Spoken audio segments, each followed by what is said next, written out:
O'g'il farzandlarimizni biz qanaqa tarbiyalaymiz? Bolam, qorning och qolib qoldimi?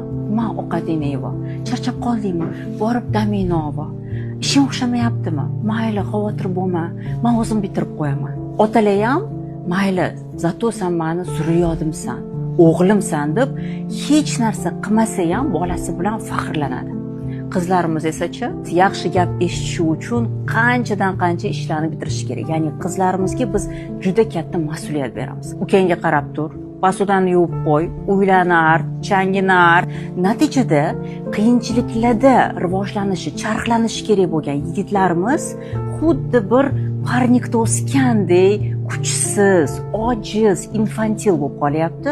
Qizlarimiz esa xuddi gul, go'zal, lekin kaktusdek. Hattoki unga g'amxo'rlik ham qilish kerak emas, suv ham quyish kerak emas, o'zi o'sib ketaveradi. O'zim qilaman deydi. O'zim